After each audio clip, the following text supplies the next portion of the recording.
and beyond political brinksmanship, then we as political leaders must be the first to change. We must recognize that our duty is not to partisan victory alone, but to the advancement of our nations. We must reject the kind of politics that thrives on polarization, misinformation, and the deliberate obstruction of progress simply because it does not originate from our own political party. We must make a fundamental choice. Do we want to be remembered as leaders who served our people, or as politicians who merely served our political parties? This is a question we must ask ourselves. Raise your voice, shape Africa's political future. While democracy has expanded, one of the greatest challenges facing Africa today is the crisis of political leadership. While democracy has expanded across the continent Africa, over the past the 3 winds decades, of change are governance rising. has not Our necessarily people been are strengthened. demanding more. Across More Africa, integrity, the winds more of change inclusion, are rising. more leadership. Our people are In demanding recent more. years, the More continent has integrity, faced deep more inclusion, more leadership.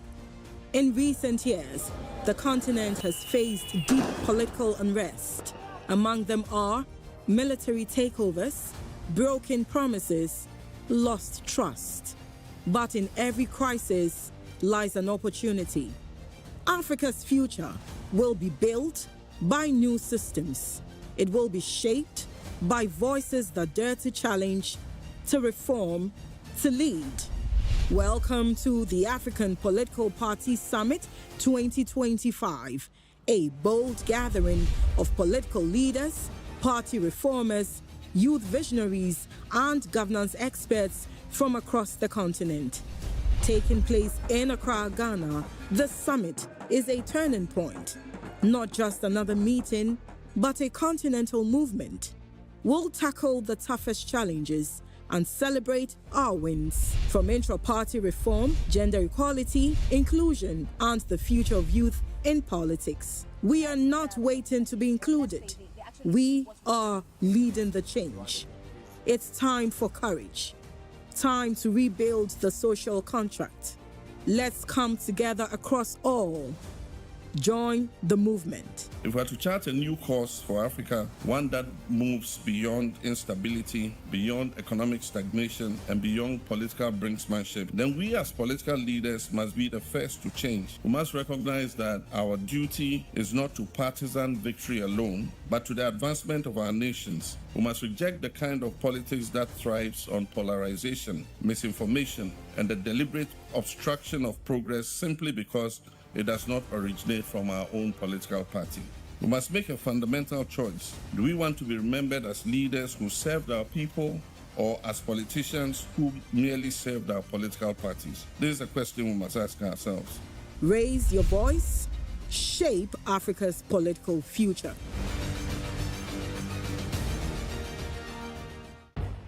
One of the greatest challenges facing Africa today is the crisis of Will now begin with a 5-minute solidarity message. And that message is going to come from Abdelkader Taleb Omar, representing the Secretariat of Polisario. Please warmly welcome him.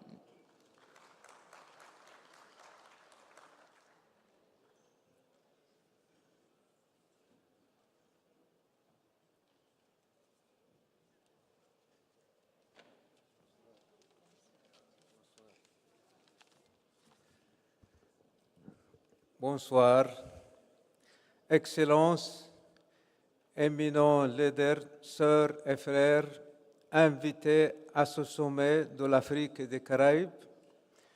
Je tiens à vous transmettre les salutations du secrétaire général du Front Polisario et président de la République arabe sahraoui démocratique. In the Sahrawi Republic, His Excellency, who has asked me to represent him at this summit, which is organized under the leadership of John Dramani Mahama. In this moment of mourning that Ghanaians are faced with after their tragic loss, I'd like to extend the condolences of the President of the Sahrawi Republic This summit, organized here in Ghana, is a historic one. It reminds us of Kwame Nkrumah and his will for Africa's integration. Ghana has a long history of defending the African people, and today Ghana is taking its legitimate place as a leader of Pan-Africanism. I would like to congratulate the organizers and all the participants of the summit for the conference and the themes discussed, which will enrich the roadmap that we will develop in order to strengthen our political institutions, empower women, youth, community leaders, among other stakeholders, as well as our diaspora. The mobilization of these strengths will help us to carry out political actions aimed at ensuring the well-being of our citizens. Peace and justice are indispensable conditions to development and to stability. Africa has constitutive acts such as that of the African Union and its different organs, and these call on us to respect our sovereignty and to defend our nations. Our mission needs to be advocating for the respect of this charter in order to ensure understanding among our countries and to build an Africa that is united. We need to respect international law and uphold our ideals in order to uproot colonialism and the injustices caused as the Sahrawi Republic, member of the African Union, continues to fight for its territory. Africa has recognized the Republic, and this should serve as an example to other countries. This initiative of the APPS is emerging at a crucial moment where we see the multilateralism. Africa can no longer wait for justice to be handed to her. We need to fight for justice. This summit must help us to come up with a more coherent and better respected Africa at the international level. Dear comrades, our political party is committed, deeply committed to the fight for the respect of international law, for an Africa that is strong, that is integrated, and that is capable of resolving its internal problems. Dear friends, let's consider this summit as one that will help us to improve on our actions as political parties in order to build the future that we want. Political parties need to ensure inclusiveness and need to be a real instrument towards the attainment of the objectives of Agenda 2063. This is a true renaissance. Thank you so much, and I wish this summit fruitful deliberations.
First of all, I would like to thank the Africa Governance Center and the government of Ghana for taking this initiative. And thank you, Anita. You're a fellow journalist like me. Thank you. And at the outset, I'd like to express my heartfelt condolences to the people and government of Ghana on this great national tragedy. And we pray for the soul of the martyrs. And we also would like to thank the people and government of Ghana for their very warm and gracious hospitality, because I am coming from Pakistan and I am a great admirer of the great Kwame Nkrumah, who was the harbinger of liberation and freedom in Africa. Coming to your specific question, and my answer would be South Africa under Nelson Mandela. I was in 1999 Minister for Information and Culture, and President Mandela came to Pakistan on a state visit. And I had the distinct honor of being his minister in waiting for 4 days. So it was a memorable thing, and he also inscribed his book, The Long Walk to Freedom, to me. And I once asked him this question during these 4 days. I said, sir, what do you think is the most important quality in a political leader or in a statesman? Without batting an eyelid, he said, generosity. Forgive, forget, move on. So 2 things about South Africa, you said model. Peace and reconciliation. The transition from white minority to black majority rule was peaceful, constitutional, and it was amazing. Thanks to Mandela and his vision of generosity, the bloodbath was averted. And those of you ladies and gentlemen who are movie buffs, I'd recommend, please see the movie Invictus, where it says, there are some people in the ANC who say that rugby should be banned because it's a sport of the white man. He said, no, rugby is the sport of the Afrikaners. Let us surprise them with our generosity. We accept rugby. And today you have an all-black rugby team. And the second thing which is important, which inspires me about Africa, is again South Africa, that President Mandela had 1 term of office and he refused to stay on in office, parting with power. I always jokingly say as a journalist that when rulers come to third world countries, they have a Catholic marriage with power. There's no divorce. They want to stay on till the end. So I think these are models which are inspiring and which are really impressive. Thank you. Wonderful submission. I come to you, Excellency Defa. What would your thoughts and contribution be? So first of all, thank you for having me here today to join this panel discussion. It's really my honor. Of course, I'd like to extend my deepest and sincerest condolences to Ghana and people of Ghana for their great losses of 8 beloved sons who, just lost their lives last Wednesday. Because personally, I know the 2 ministers very well, so I feel very, very sorry for that. Then come to your question. Yes, I've been to this continent, work as a diplomat 2 times. The first time is in South Africa. I saw a minister sitting over here. Then come to Ghana is my 2nd time. Actually, I've witnessed the changes. 10 years ago, or even longer, when people thinking of Africa, or when people thinking of elections in this continent, you will meet or you will witness turbulences, wars, fighting among different parties. But nowadays, you can see we just witnessed a very smooth transition in Ghana last December. NDC came to power this January. So I was impressed by the words of first president of this country, Nkrumah. I may not, have the precise wording, but his meaning is no to west, no to east. We go forward.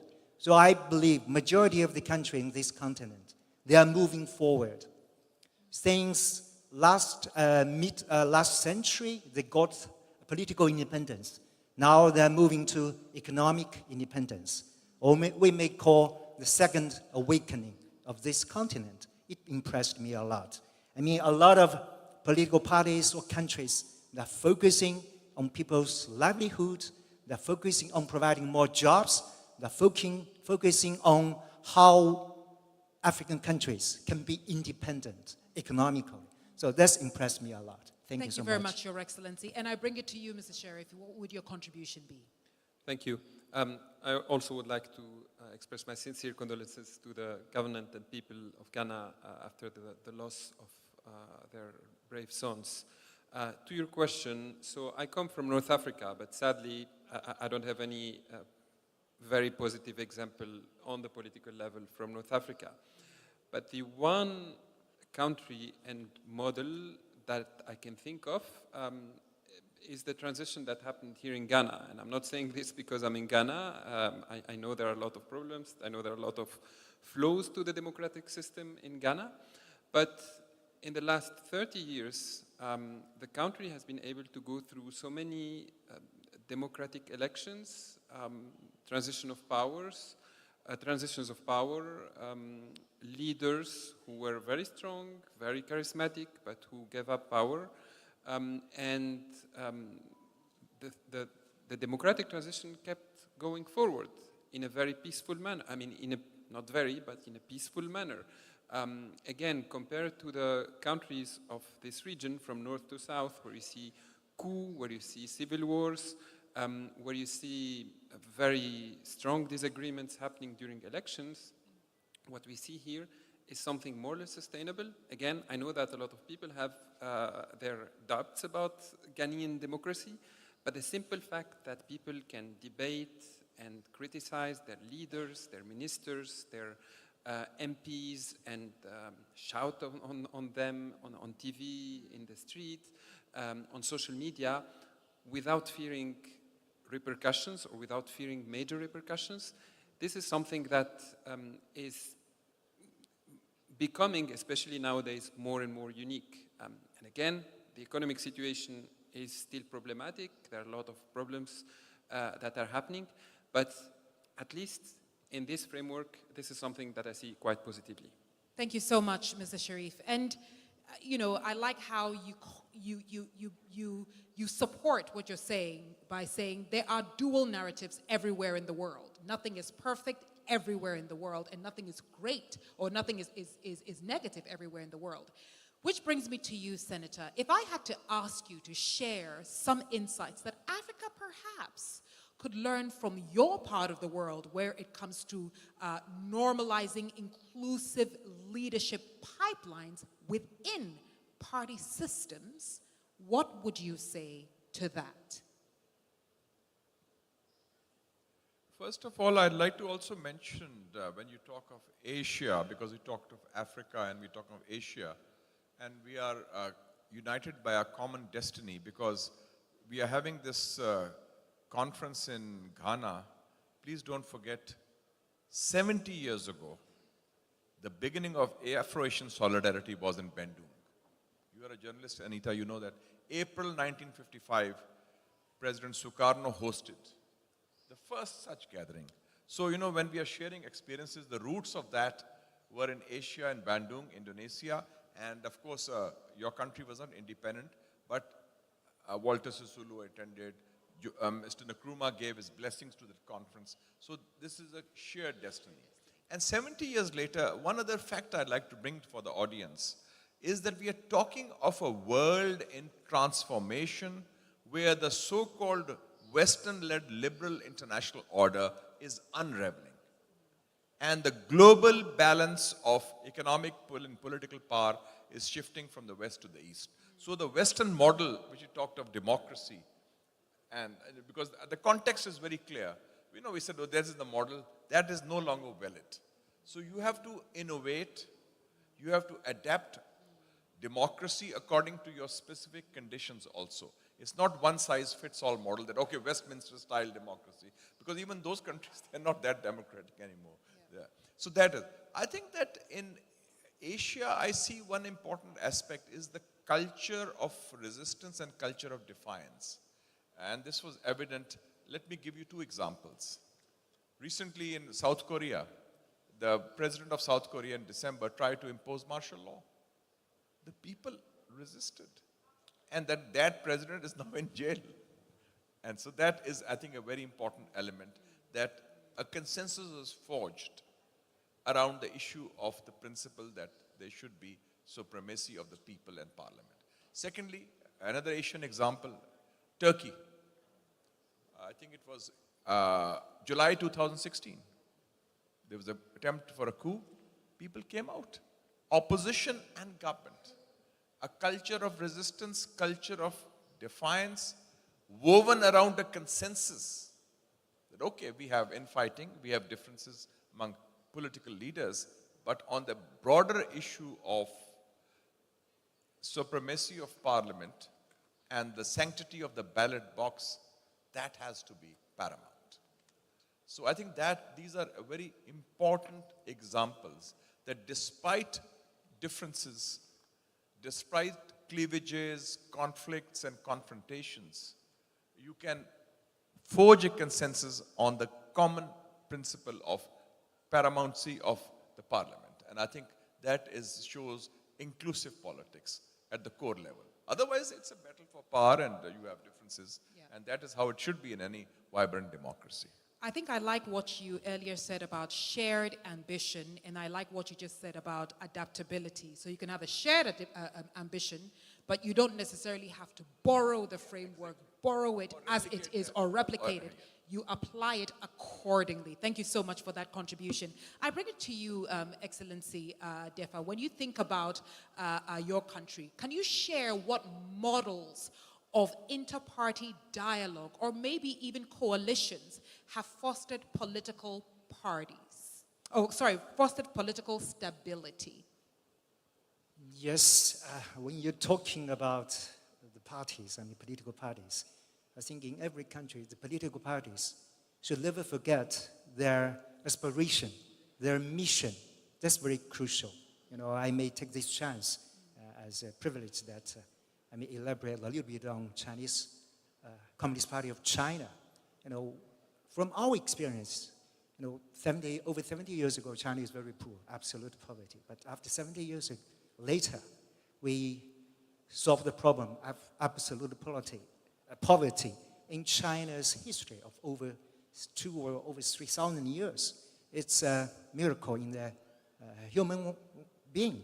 So why Chinese Communist Party can achieve that? I think, you know, there's 3 or 4 major points I can share with you. The first of all, as the political party, you should put people's interests first. Election is just kind of a machine or tool for you to govern. But what's the purpose for your government? You need to deliver to the people's demands, to the people's interests. Otherwise, it's not meaningless for you to be like a governing political party. The second one is the self-criticism or self-discipline. As the political parties, you cannot let your party members to be corrupted officials. You know, in China, you may notice we have, like the latest one, we have 8-point regulations. All the government officials, no matter what level we have in China, you are a big tiger or little flies. And as long as you cross the line, you'll be eliminated. So you need to be very self-disciplined. The third one is you need to have a long policy. You cannot change policy every 2 or 3 years. Like, you know, if you are a designer of a city, you cannot change the city planning every 3 or 4 years. So if you have that happen, you will see what will the image of this city look like. So you have a long-term policy. In China, we have like every 5 year, we have 5-year plan. Now we already finished 14 5-year plans. And this year, we will come up with the 15th 5-year plan. And we have the plan, we will deliver it. Then the fourth one is how to, you know, evaluate your officials. Officials cannot just speak. Okay, you just play lips. You know, you need to deliver. Okay, I promise this, I deliver this. And all your promotions, whatever, you know, you get promoted, it needs to be on your performance. That's the crucial. So that's what we have done in Chinese Communist Party of China. We have done this, and we achieved a lot. Or if you follow Chinese Communist Party over the 70 years, you can see those kind of key points. So that's what I want to, Right now I know I talk with a lot of Ghanaian officials, MPP, NDC. They all said to me, okay, Ambassador, yes, we Ghana could have a long-term policy, like for 20 years, there will be a dramatic change in this country. I believe so, as well as other African countries. You have the sources, you have labor forces, you have talented people, you can deliver things. So it's only you need to have the long-term policy. Okay, if this plan is good for the general public, no matter which party comes to power, we stay on this course. We will never change it. Thank you. I hear, and thank you, beautiful contribution. I hear you, an unwavering sense of focus. Nothing should change the focus as long as we know collectively, left or right, that this is what the people need. You stay the course long term. I bring it to you, Mr. Sharif. How can parties in opposition constructively contribute to political reform agendas without being called saboteurs? That's, I think, first of all, my own personal and academic opinion is that parties, especially outside of Europe and the Western world, are not working as well as they should. I mean, after all, the evolution of political parties, it started in Europe after a very clear and linear development until they become what they are today, while in most of the post-colonial world, we actually imported that and made things with it the way we could. Now the issue is, in some countries it worked, and we see political parties, in some countries of the post-colonial world, but in many other countries, the parties are either empty shells, in some very small countries you have dozens or hundreds of political parties, and so these guys, they claim to be opposition, but in fact, they don't do much. It's only maybe a bunch of friends who meet together and they call themselves political parties. So that's an issue. So of course, when they're called saboteurs or useless or agents of foreign interference, that's not completely wrong. But the other problems, and here I'm not talking about the opposition, but rather the parties that are in power, very often you see parties that are in power and that have been in power for decades that claim to provide development and to provide progress, etc. But that in fact are also clubs for their own leaders, and they are there forever. And the big problem with them is that very often they don't provide progress and they don't provide development. And you see countries that remained poor for all of their post-colonial lives, while their leaders got richer and fatter, and their families are mostly living abroad, etc., etc. So this is the dilemma here, because on the one hand you have strong political parties that control the state and that provide a minimum of stability, but that are very corrupt, and then you have very small opposition parties that are almost useless. So to conclude with your question, I think what we need is in most, at least African countries, which is the continent where I'm from and that I know better than other continents, I think we need definitely less political parties per country. I think there should be a quota of what is a political party so that we get rid of the empty shells. But also we need a clear acceptance by the ruling parties and the ruling regimes that there needs to be opposition parties, and that the opposition parties need to be allowed to do something and not always put aside and oppressed. Senator, Mr. Sharif has given us a few recommendations. So I put you on the spot on this one, based on his advice that he's just given. The big question is, how can inter-party cooperation then become institutionalized without diluting political competition? Well, there have to be certain rules of the game, because political parties when they compete in the political arena, there's a minimum common denominator. What is that? That is that the constitution of the country, the sanctity of the ballot box, and the supremacy of parliament. Because they will come to power through that process. It's not a coup d'etat. It's not through tanks. It's through the ballot box, not through the bullet and bayonets. So that is number one. And they should understand that rules of the game mean that, okay, if there's a free and fair election, transparent election, one party is going to win and one party will be in the opposition. And then their term will come.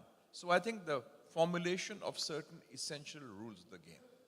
And secondly, I think that's very important that politics or political power, we all agree on the process, how to come to reach the pinnacle of office, achieving that. That's the end goal of any democratic political party. But when you are in power, then you talk of either self-perpetuation in office, and I call it the man of destiny complex they develop. That, okay, I'm going to stay on forever because I can deliver. And secondly, corruption. Enriching yourself, your family, or your clan, whatever. And that becomes that using the levers of control. I think that on that there is the element. So once you establish certain rules of the game, when you know that there can be a transition or a transfer of power through the ballot box, whose sanctity will be upheld, I think that will lead to your maintaining your identity, but you're also having an interpersonal interpolitical party relationship based on certain rules of the game, because you realize that this is not the end of the road. One day this is your turn, and your other people's turn can come, depending on the will of the people. Depending on the will of the people. Excellency Defa, I would love to now go into effective political finance. Effective political finance. I see the smile on your face. What can be, or what has been, the most effective political finance reform in your region, if any could come to mind? Actually, I'm not an expert on the question. You know, when speaking, about China, if you are party membership, you need to pay the membership fee. You see, like me, I'm a Communist Party. I need to pay fee every month, out a percentage of my salary. There's a very clear percentage. Okay, what's your salary, monthly salary? Like, 10,000 cities. Okay, 1% go to the parliament member fee. I'm not sure, I'm not expert on African political parties, whether you have the membership fee or not. But with the membership fee, you can do a lot of things. You can educate your party members, you can organize a lot of activities, and you can even have such kind of educational programs. How, if you become a running party, you can, the local party members, how to implement the central party's rules or plans. So in China, you see in China, why you can see, many of you have been to China many times. When we come to China, like Central Committee has some kind of policy. This policy can directly goes down to the branch level, to the village level. We have several levels. So that's because of the party system. So every party member, they should focusing on the Central Committee's principles, targets, so there's no other way around. So that's Chinese systems running. So I'm not sure, a lot of election system, the representative election system, they campaign, they depend on the funding, on the donors, from some big capitalists. Okay, I have money, I give you money, and then I support you. So it becomes like some parties, they're not representing the general public, because I know many general public, they do not have money. So who is speaking for them? So it's in a certain way, it becomes that some party members, they speak for the rich guys, for the big capitalists, they have the money, they influence the policy. So that's That's what I'm observing. I've been traveling or I've been stationed in not only in Africa, I've been to Europe, I've been to United States, I've been to the Philippines. So I observe the residence country's political system, how the system is running. But mainly I understand election is costly. It costs a lot of money. But then, after got elected, so these elected officials, who they are representing for, are they truly representing the general public? So I give you this, you have authority to answer this. The So question to answer. I doubt that. Yeah. Oh, thank you. It's a good question you're throwing. It's almost like a challenge, Can we rethink how political parties are financed? And maybe that may be an answer to how much you feel you owe a particular person or a particular group. Mr. Sharif, do you have anything to contribute towards that in terms of political finance? Yeah, I mean, sadly, I don't think this is something that we can solve easily. I think in places where there is a very strict control on money and taxes and spending, I think Northern Europe, probably they can. But elsewhere, I mean, in Africa, in the US, there is always a threshold of how much you can spend for elections. But then when you look at elections, it's usually much more than that is spent. As His Excellency said, I mean, by the end of the day, these parties then do represent more the oligarchy that paid for them than the general public. And that's why we see populists rising all over the world, because they are, many of these populists are also getting money from some rich corporations, but this is an issue we see everywhere. So I think, sadly, we cannot really control this. And again, this is the big crisis of political parties that we see, first of all, in the post-colonial world, but also in the world as a whole. There are a lot of studies and movements that are trying to rethink how political parties work and how political parties can be reformed. But at this point, again, I mean, I see laws everywhere, here, elsewhere, that apparently or in theory do control how much money people can spend, but then you have millions of dollars that are being spent and no end in sight. Senator has a contribution. Yes, I remember when I was a student in Washington, D.C., I was studying in Georgetown University School of Foreign Service, and I was lucky to get a congressional internship.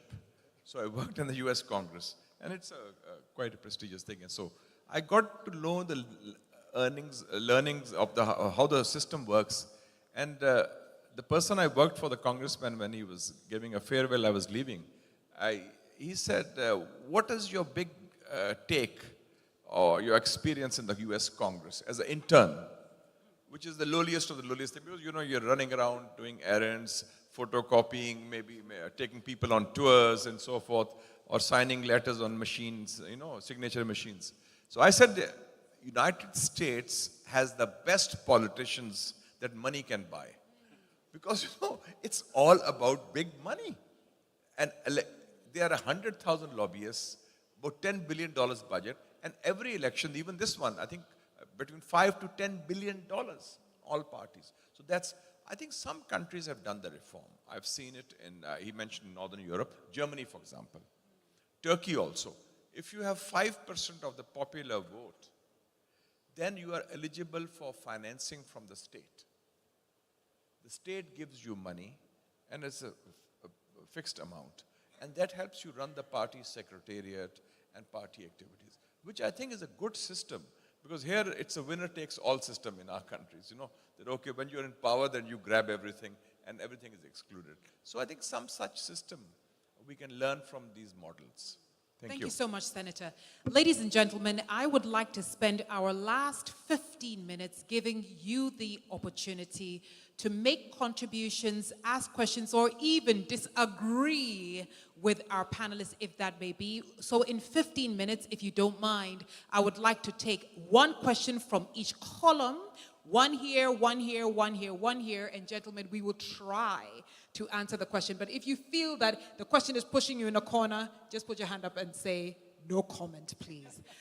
Ladies and gentlemen, so I have 15 minutes for a Q&A, or contributions for that matter. Can I kindly ask one of my colleague ushers, anybody with a microphone, one hand is over there, with humility, another hand is over, so is one per column. Okay, hang on, let's make sure we are politically correct, gender balance here.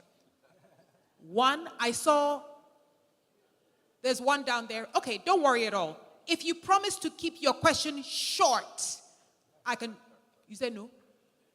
Très courte, huh? 2 here, then I can do that, then I can do 3 here. But please, very short questions. Can we go to the young lady down here and the gentleman up there? And then we'll come to this column. Please. We need, un moment s'il vous plaît. We need our translation sets because I know that our colleagues, some of them are French speakers. You are fine. Me, translate. Oh, no. Please, Ambassador, wear your headset. I don't want to translate the wrong thing. The technical language. Je peux? Can I? Allez-y, c'est ça. Ok, merci madame. Je ne serai pas longue. Et par rapport à la thématique, d'abord je tiens à féliciter les panélistes. Et ce que j'ai peut-être comme apport, My contribution is that we need to also ensure, in our countries we have populations who are in majority not educated. And so another project, a lot of the projects of our political parties are not understood by our populations, and I think that there's work to be done in this regard, because if the citizens who must choose these leaders do not understand the contents of the projects that these candidates are selling to them, then they can make a wrong choice, and that is what is happening in most of our countries. Once a president is elected or a regime is elected, usually what they implement goes against the interests of the people. And this is when the people start complaining. And so I think that we need to invest in educating the citizens. We need to educate them academically, and we also need to provide civil education to them. And I believe that this will help to ensure transparency and promote the fight against corruption. And then the other comment that I have to make is that I think that, well, it's a question rather. And that question is to China. I want to know what are the mechanisms that you have that ensures electoral transparency. Thank you.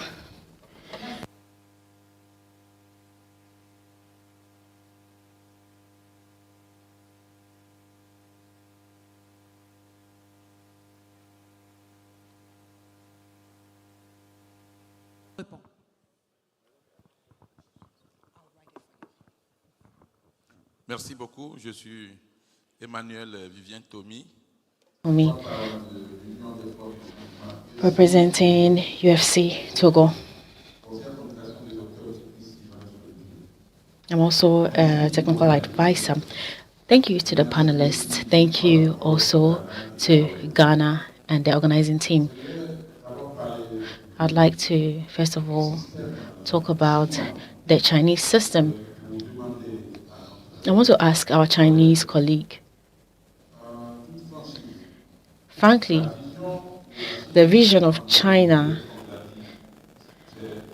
is to do everything possible in order to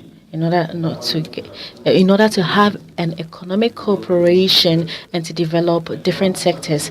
But one thing that we have observed is that China works with political parties who are in power in our African countries, while ignoring the opposition parties. So, is this an invitation to practicing the communist system?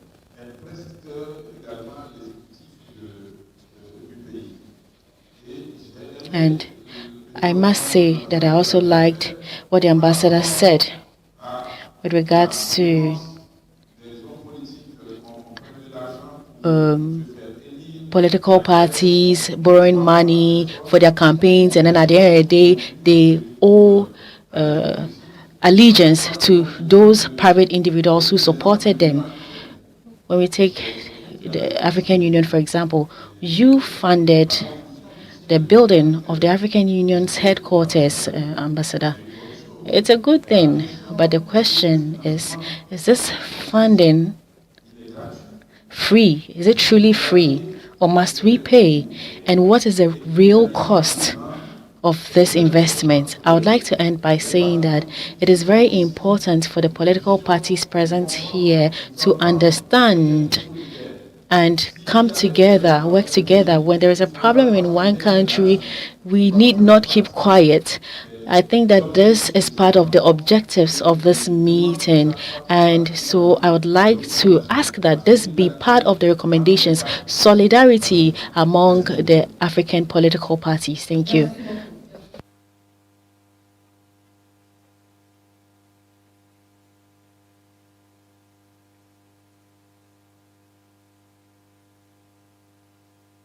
Sometimes, depending on which territory, is not literate. So her recommendation was to ensure that civil education or academic education becomes something that political parties prioritize, so that both educated, so to speak, and those who are marginalized can make informed decisions. But her question specifically was to you, Ambassador Defara, about the mechanism for transparent electoral systems. And if there's anything you can share. And of course, our brother also asked about when it comes to dealing or interfacing with political parties, if you can also talk to interfacing with the opposition, including, of course, the party in power. It looks to me like, Ambassador, you are on the hot seat on this one. You are the only one. I wish I could help you, but I don't have your background. Please go ahead, sir. So may I come to the second question of the gentleman about Chinese government dealing with African countries? Actually, you all know our Chinese policy. We never interview internal affairs of any country. That's our policy. So you may see, since I came here last August, it's NPP in power. You know, President Ado visit China. We give him, the protocols, everything we have. And now come to the NDC. We're dealing with NDC too. So there's no difference to us. Any party coming to power in this continent, in any country, we are good friends. We do what we can to help them, to do, economic cooperation, to do people-to-people exchanges. When you mentioned about the buildings of the AU, that's solely Chinese government-funded project. We believe, in African unity. African Union need a building.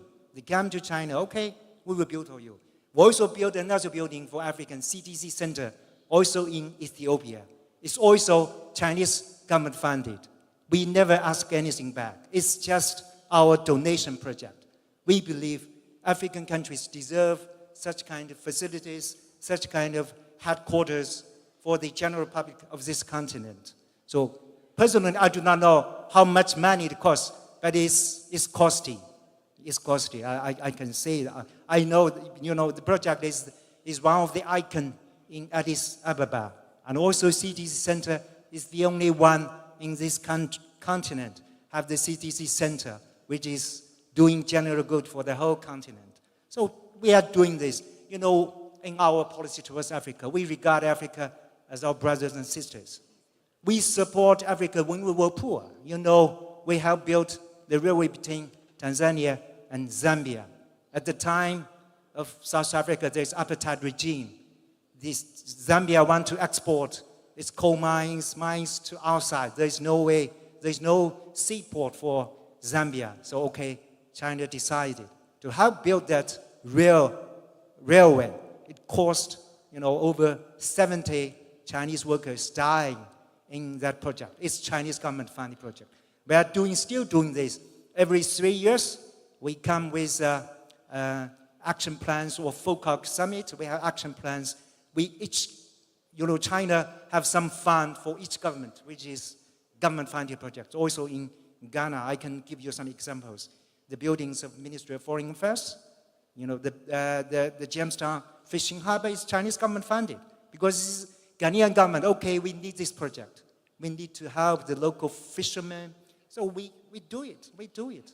So that's what our way of doing things. Okay. Thank you very much. Senator, you have a question. Yeah, I'm just speaking as a student of China because I first went to China 50 years ago when I was a teenager. And since then, I've made almost, in the last 50 years, about 100 visits to China in different capacities. So I'm still not an expert on China student.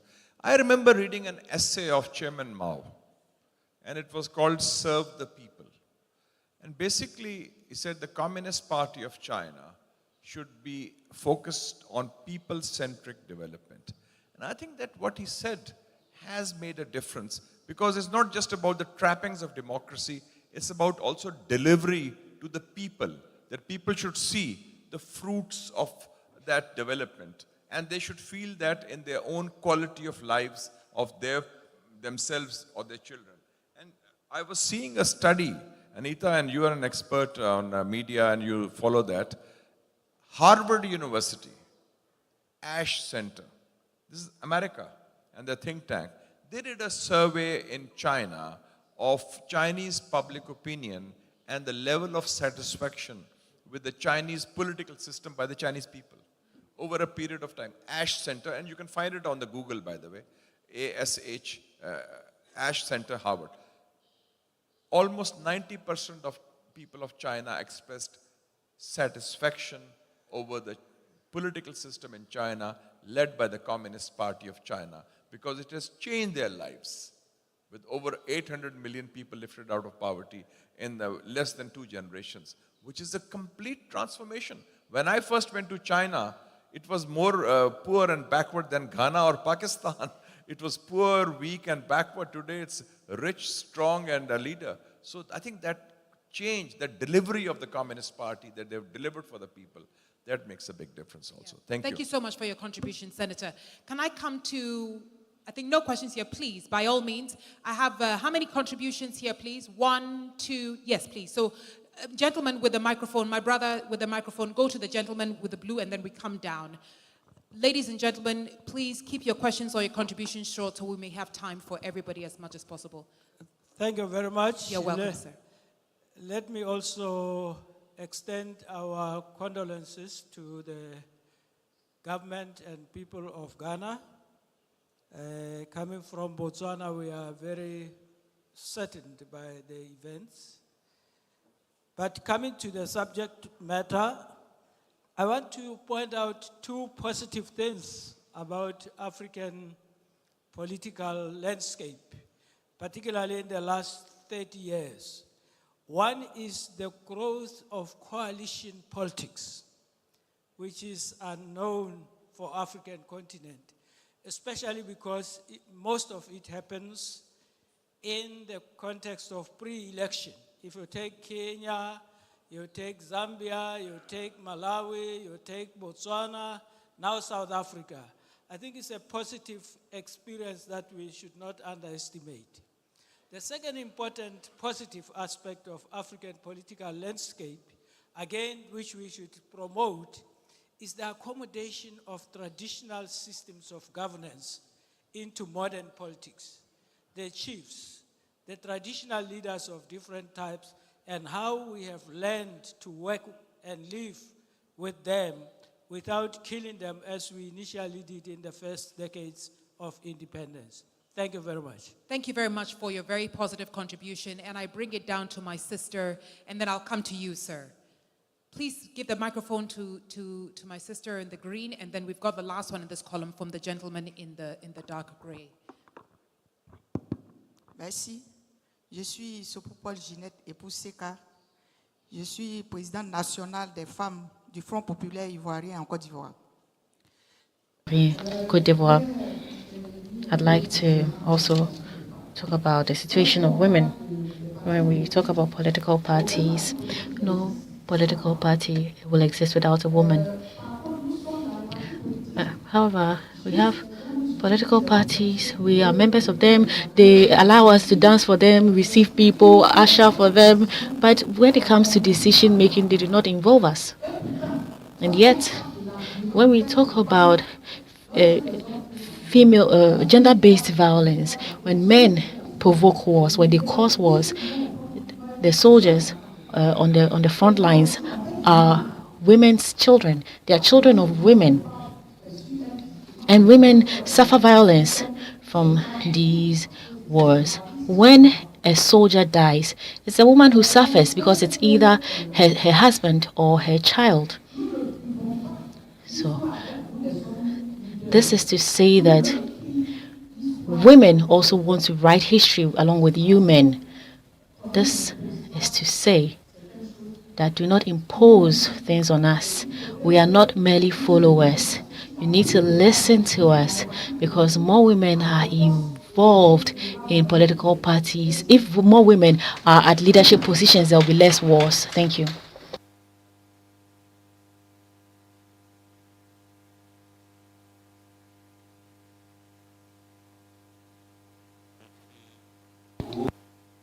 Thank you so much.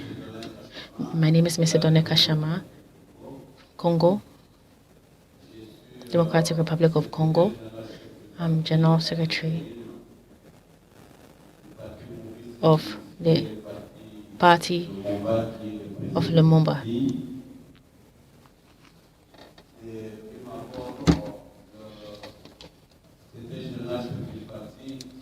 In my position,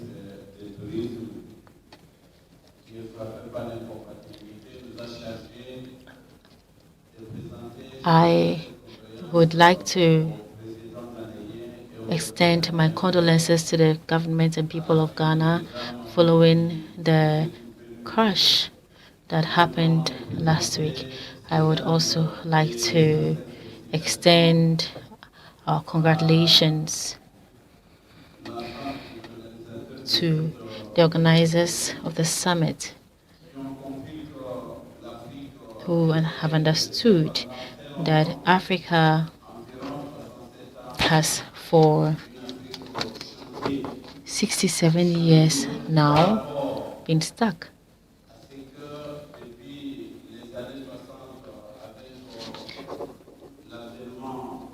In the 60s, with Africa starting to gain its independence, Nkrumah mobilized Modibo Keita, Lumumba, Nelson Mandela to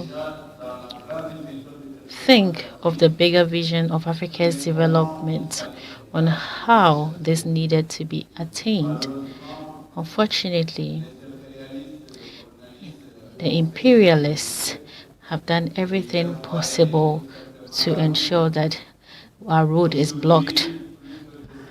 Today, several decades after independence, even Ghana, that was a leader of these independence movements, Ghana has taken the initiative to mobilize African countries to promote democracy in order to ensure that Africa develops, and we would like to salute this initiative. We thank Ghana for this initiative, and we would like to say that this initiative must continue. We are talking about Africa's development. We seek economic independence.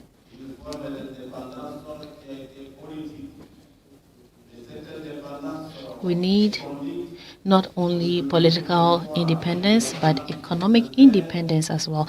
And this independence needs to be true and sincere. And everyone needs to contribute. Every African needs to contribute. But how do you want us to be economically independent if every day that passes, Africa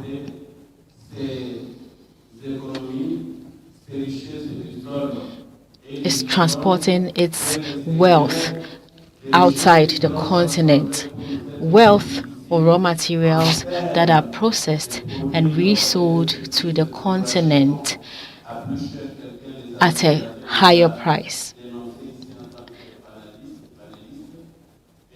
As one of the panelists already said, in my country, the Democratic Republic of Congo,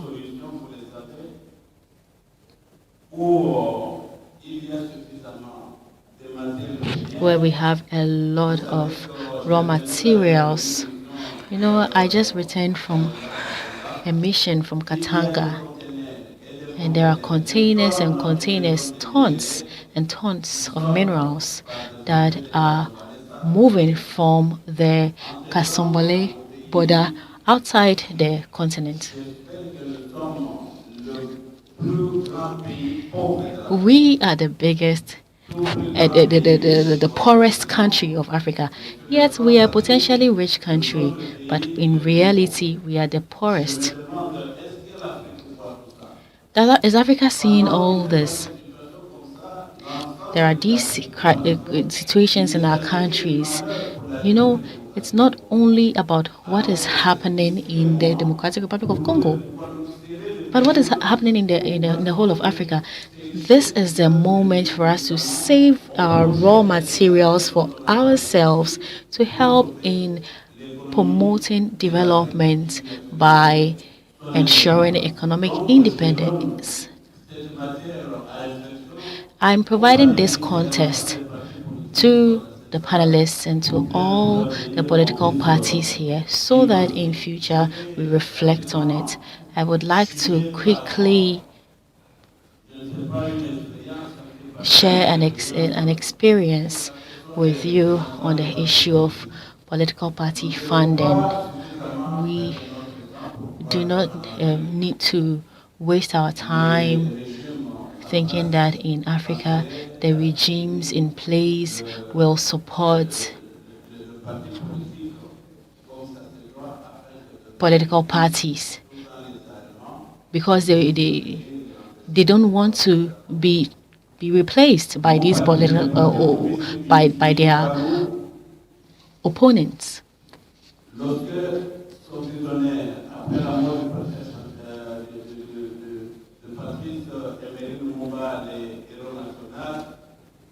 Patrice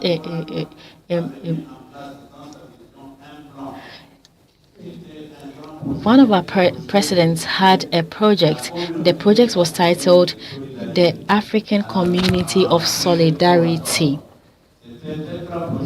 It was a big agricultural project which took into account all aspects of agriculture in order to meet the needs of militants. This is the development that we need. Instead of just envisaging the electoral frameworks, we need to think about the well-being of the people, of militants. This is very important. If political parties can envisage projects such as these, then it will really help us. Thank you so much for giving me this time to express myself.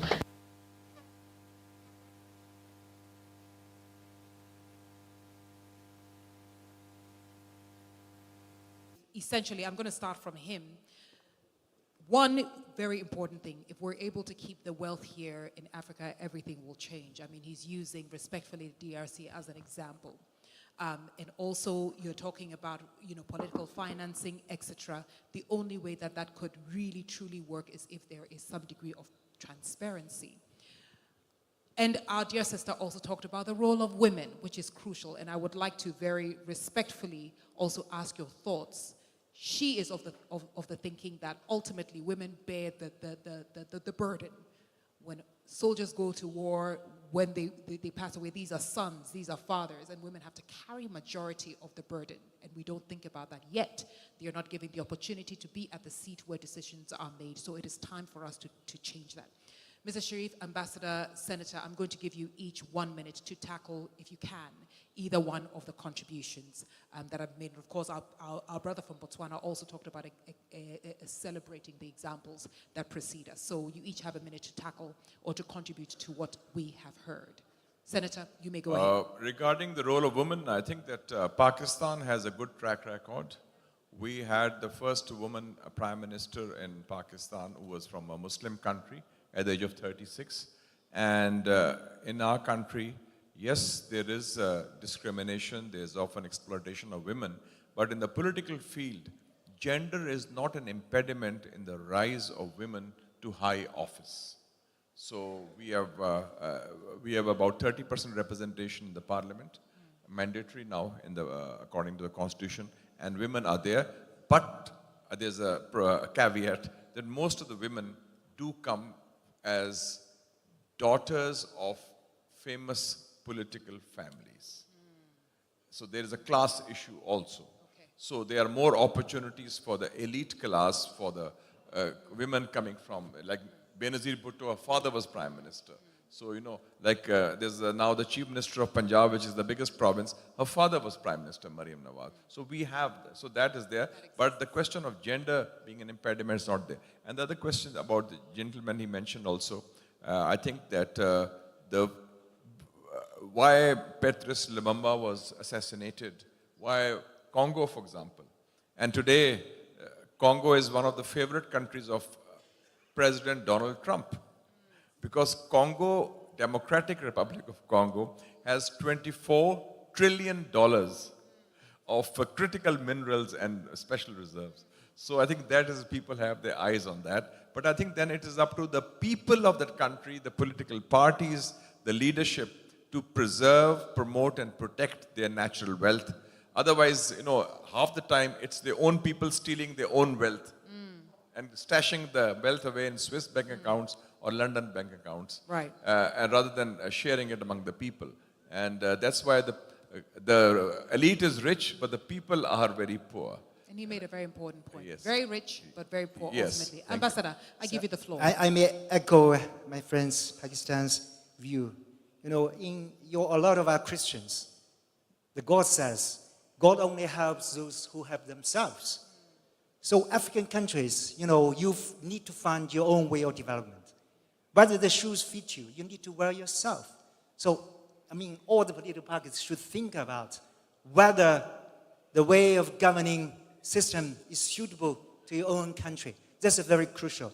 The second one is self-independence, self-reliance. You cannot always rely on others to help you. Chairman Mao has a famous saying, on contradiction, the internal factors play a crucial role for the development. The outside factor is just outside. They are playing the second role.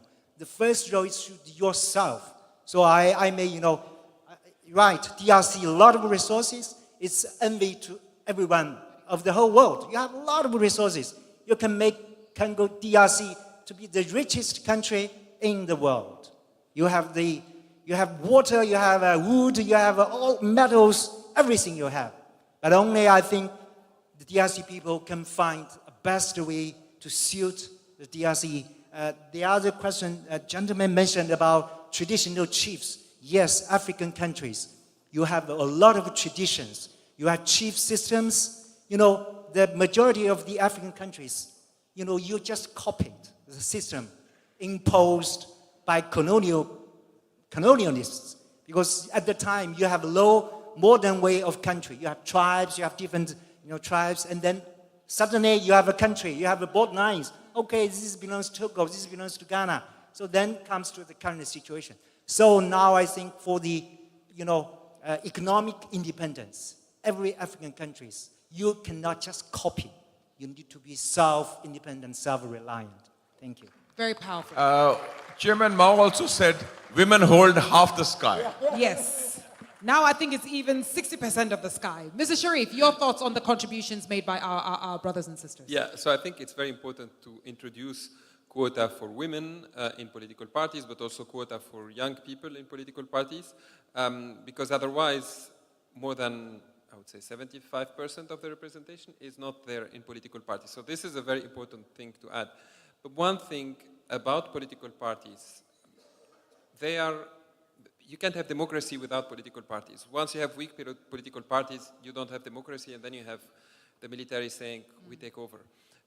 So in order to have political parties, in order to have democracy, we need political parties. And in order to have political parties, we need reforms. So the quota, the reform of the financialization of political parties, but also the way political parties work. And again, this is what I mentioned earlier, what also His Excellency mentioned, and the gentleman from Botswana mentioned about traditional leaders. It's very important to involve and to take inspiration from traditional leaders and mix that with the current system of political parties that we have in Africa.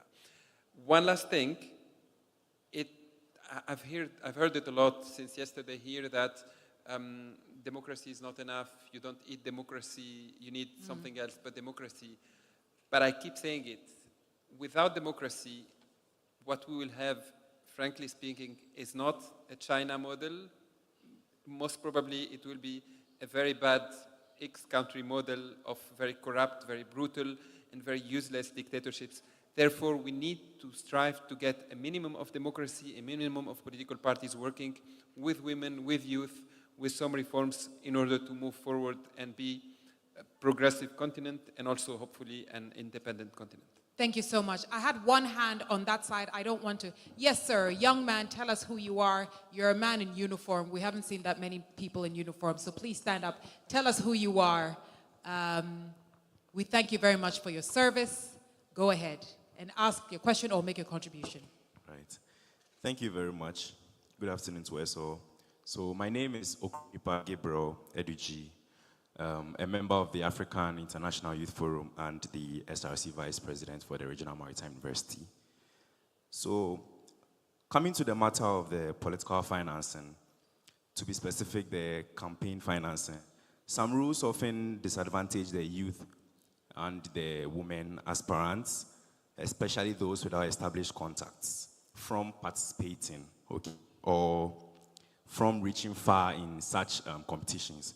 So asking the panelists, from your global perspective in international politics, what financing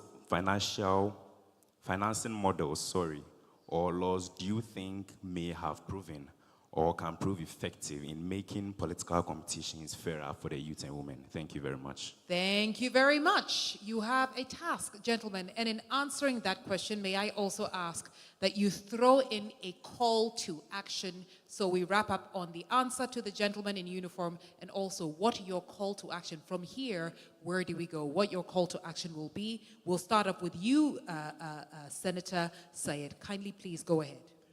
Actually, there's no one fixed model of campaign financing reform. And unfortunately, this has been an issue all over the world because ultimately money is linked in politics with corruption. So I think there has to be a very, very independent judiciary and an independent election commission that monitors the finances. Leaving it just to politicians and political parties is not good enough. Because we see this corruption all around. They all have their hand in the cookie jar, but the system can work. It has worked in certain European countries where they've developed those mechanisms, and that is the only way. And otherwise, we end up in a very corrupt political system like the United States, which probably, in my view, is one of the most corrupt societies politically, because the way money buys almost everything. And that's why Elon Musk became the second most powerful man in America, because he paid for the election. He paid $500 million to Trump to get elected. And he said, okay, have a place in the White House. And then the White House was not big enough for the two of them. So I think that institutional transparency is the key. And I think that is the key, not linked with the individual actions, which means election commission or judiciary and a certain monitoring public mechanism where I think gutsy journalists like Anita can play a role because they are the watchdogs for the politicians and for the society as a whole also. Well, I had somebody say to me yesterday, they think I can become the president of Ghana. I don't know about that yet. I don't know. Senator, I'll be your campaign manager. If you pay, I allow you to do that. Excellency, your thoughts and your call to action, sir. I've been traveling around the world. I don't think there's a universal solution to the campaign finance. I second my colleague, the senator, for his opinion.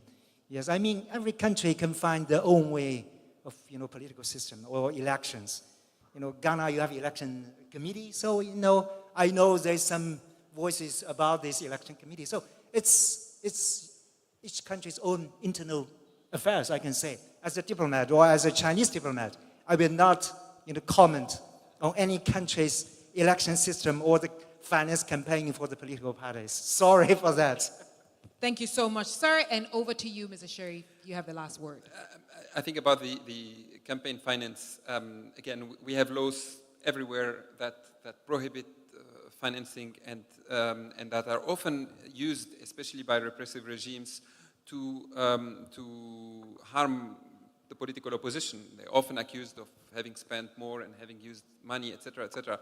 So I think, but obviously that's not working. I mean, we keep having the same issue again and again. I think the solution for this is more civil society scrutiny, but civil society, because again, the ideal solution would be higher authority, judiciary, etc., etc. But we know that this is not really working. But what can work and what can work genuinely is civil society scrutiny. But there needs to be space left for civil society to be active. Now, a call for action.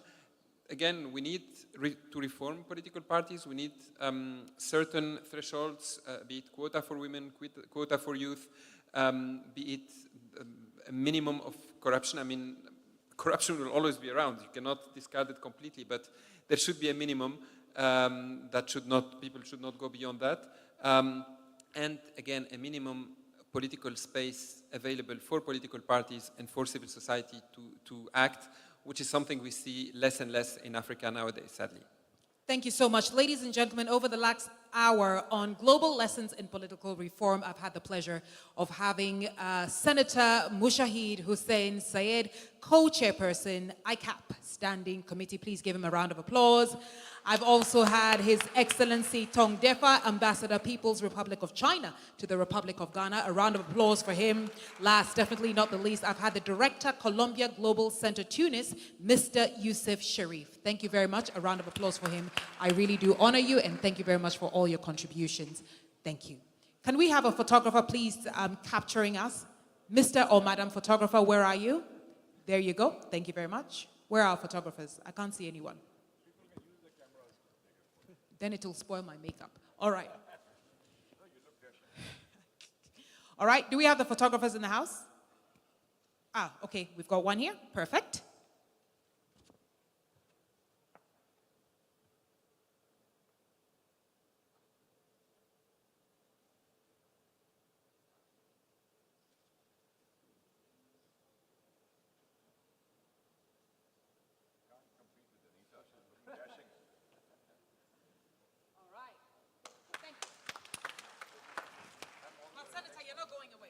Thank you very much, gentlemen. As you exit, allow me to migrate to the next portion of this afternoon session.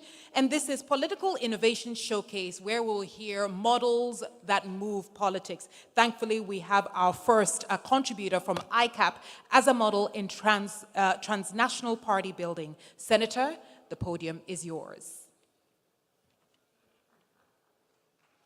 Thank you very much. Thank you, Anita. Good afternoon, ladies and gentlemen. In the name of the Almighty, the Lord of all mankind, it's my great pleasure and privilege to be speaking here from the podium of the African Political Party Summit on an issue which is very important for the future of Africa and Asia, namely the organizations that unite political parties in our respective continents. African Political Party Summit, APPS, now founded in Africa, and ICAP, which I represent, it's ICAPP, International Conference of Asian Political Parties. And I'd just like to give you a brief profile and vision of the organization that I represent. Yesterday, you heard the chairman of the organization, ICAP, Excellency Chung Wee Yong, who's also a very close, dear friend of mine. We both have been in this organization for over 20 years now. He was former foreign minister of South Korea. And this organization is based in, by the way, in Seoul, in South Korea. And I'm former Minister for Information, Culture, and Tourism of Pakistan, and formerly also a journalist and a professor of international relations before I joined politics. And I'm the elected co-chairman. Both of these positions are elected.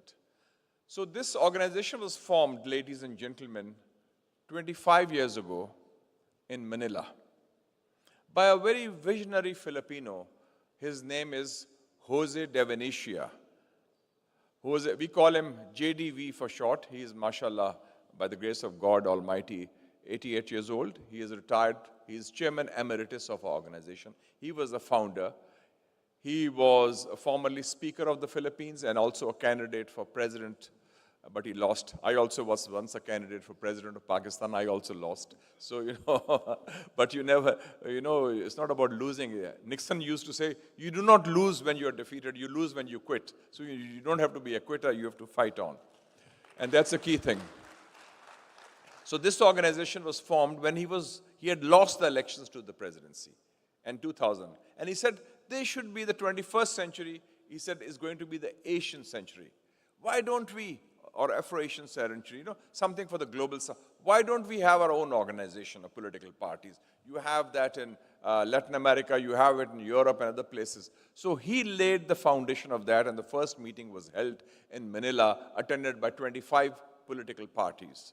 And that was the beginning. And then every 2 years we have the General Assembly. The last one was held in Cambodia, before that in Istanbul, and the next one is in South Korea, and after that in Hanoi, and then Pakistan. So this is how ICAP was formed. Now, what does ICAP represent? And I think I'll give you a journalistic description of that in terms of, in a few I's, I meaning institutional. Institutional meaning that it is the institutional voice of the Asian century, as we say. It is the political voice of the Asian century. It represents the aspirations of Asia. And it is, then the other I is inclusive. And why do I say inclusive? Because it is unique in that respect, that irrespective of ideology or political orientation, left or right, religious or secular, nationalist or radical, whatever the ideology, every party which has representation in parliament of their country, respective parliaments, they are eligible for membership. So the Communist Party of China, the largest political party, 100 million strong, is a member. The parties in Timor-Leste, small country, are members. Indonesia, Pakistan, of course, India, United Russia Party of Russia, because Russia is half of it, Russia is Asia, so they are all members. So we have about overall membership of 350 political parties from about 55 different countries. So that is a huge canvas. And you can see, and the operational work is done by the Standing Committee, which is comprising of about 25 members.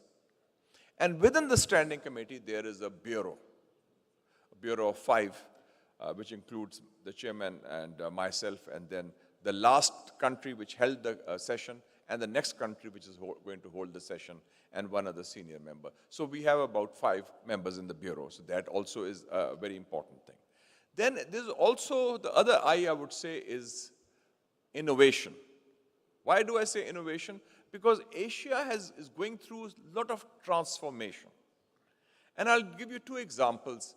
I mentioned about South Africa's peace and reconciliation, what the great Nelson Mandela had done in South Africa. Now, this is also a model that has been applied in 2 very specific examples of Asia, which are success stories. One is Cambodia. Cambodia, as you know, went through the worst kind of conflict. Foreign intervention. The United States of America launched a war of aggression in Indochina. Indochina is Vietnam, Cambodia, and Laos. And ladies and gentlemen, during the American intervention, which started in 1963 and which ended with their defeat in 75, every 8 minutes, some area of Indochina was bombed. Every 8 minutes. Laos, Cambodia, Vietnam. Of course, they lost it because military might doesn't work. Might is not right. Right is might. So that showed that very clearly. And and then Cambodia, because of the Americans, they sponsored a coup d'etat against Prince Norodom Sihanouk in 1970. They wanted Sihanouk to play a role against North Vietnam and Laos. He refused. He said, we are neutral. We are non-aligned. He said, no. Neutrality, we do not accept. You have to be either you're with us or against us. So he was ousted in a coup. He lived in exile in Peking and Pyongyang. and they installed a puppet regime of generals, Lon Nol and so forth. They were also ousted, and then in turn came Pol Pot, and then you know what happened. So after that, there was a civil war. So after that civil war, peace finally came in the 1990s. And what is the Cambodian model? It was unique. A population of 23 million lost 4 million people, killed, massacred, brutalized. And they decided that we will have peace and reconciliation, including integration of the armed forces from the guerrillas, Pol Pot regime's guerrilla, the regular army, the royal army, and they restored the king. Sihanouk was in Beijing. He was called back. He said, the monarchy is restored. So it's a symbol of unity. So that became very important. And they integrated those different 4 factions into the armed forces. And then there was a time when the elections were held. The results were not acceptable. The one party which claimed to have won, the other claimed to have lost. So what did they do? For one term, they had 2 prime ministers. One is a prime minister, one is a co-prime minister. Say, okay, let's both be prime ministers for this term. So they had their separate cabinet. And this was a successful model. And this transition led to the next election became one where it was a decisive victory. So that is one. The other model I like to mention is, and now Cambodia is a thriving country. I think like Vietnam is the next China, Cambodia is the next Vietnam in terms of economic development and stability. The next model I'd like to mention, talk of innovation, Asian innovation, how they do that, is Nepal. Nepal, again, a small country, landlocked in my region, South Asia. They had a monarchy. They had a unitary system. They had a dictatorship. They had a civil war. Today, it is a republic. Today, from civil war, they have developed peace. Today, from a unitary country, they have become a federal country, a democratic country. And when I was recently in Nepal, it was very fascinating. The president of Nepal, the chief justice of Nepal, and the speaker of parliament of Nepal, all 3 were women. You talk of women's rights and women power, you can see that in Nepal. A poor country, landlocked country. President, chief justice, speaker, concurrently being. And which is the ruling party? It is the only democratic country in the world where a party which calls itself a Maoist party, United Marxist-Leninist, a Maoist party, is elected as in power and is functioning very well. So these are, I think, unique examples that we take pride in Asia, that how transitions can take place from complicated scenarios in a peaceful manner, in an inclusive manner. Then the other I would like to mention, I mentioned about ICAP being institutional, inclusive, and innovation, is integration. Integration of Asia. When we talk of the Asian century or the change in the global balance of economic and political power, because ladies and gentlemen, the West is in decline. America is in decline. Europe is in decline. And even President Macron mentioned to his diplomats last year that 300 years of Western hegemony is coming to an end. That is over. And last 2 weeks ago, this lady, Ursula von der Leyen, who is the president of the European Commission, she said, the West as we know it no longer exists. So this world is transformed. We are seeing this global shift towards the global South, which includes Africa, Asia, and Latin America, and where I call it the Afro-Asian century because, the roots were laid in Bandung, as I mentioned. So in that regard, integration of countries regionally through regionalism. And we have these organizations called ASEAN, Association of Southeast Asian Nations, Shanghai Cooperation Organization, of which Pakistan is also a member, Russia is also a member. They're going to have a summit next week in China, by the way. India is a member, and so forth. Central Asian countries are members. And then there's also ECO, Economic Cooperation Organization, which includes our region, South Asia, Central Asia, Iran, Afghanistan, Turkey. So that is happening. Like you are having ECOWAS and also that. And finally, internationalist approach. The vision has to be global.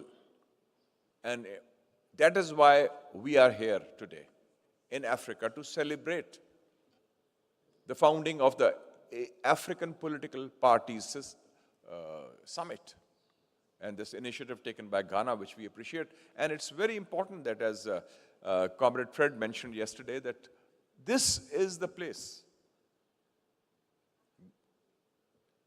Ghana, Accra, under President Kwame Nkrumah, which laid the seeds for Pan-African solidarity. He was the first, and he paid a price for that because of his policies, and he was also ousted. How that began. But that is now bearing fruit after so many decades, that you are seeing this not just Pan-African solidarity, but also Afro-Asian solidarity, that outreach. And ICAP has an outreach not just to Africa. We have an outreach with Kopal, whose representatives were here yesterday. Then we have an outreach with Europe. We have every 2 years, Asia-Europe Political Forum. We have a discussion with Europeans on climate change, on immigration, on racism, on Islamophobia, on all these issues, migration, all these issues, because we have to discuss these. It's an interdependent world. And then, apart from the major conferences, we have wings. The youth wing, the women's wing, the business wing, also the cultural wing. So that reinforces that aspect. And ICAP today is a very, I would not say influential or powerful, but it's a voice that resonates, that matters in important Asian capitals. Whether it's President Xi Jinping, he comes to our conferences, or President Putin, or that time it was President Medvedev in Russia, and other top leaders. So there. And next week, we'll be going to Vietnam, myself and Chairman Chung, to celebrate 80 years of victory over fascism. China is also celebrating that. Vietnam is also celebrating them. Both these countries are going to have big parades. So this kind of camaraderie is there. And we would like to welcome our friends from Africa, that next conference when we have decided after signing the MOU yesterday that we will all work together and come to each other's conferences. Like we have come here to meet our comrades and friends from Africa, and this has been a very great learning experience. It's also been a very inspiring experience for us, because we see that Africa is a happening place with women, with youth, with other political activists.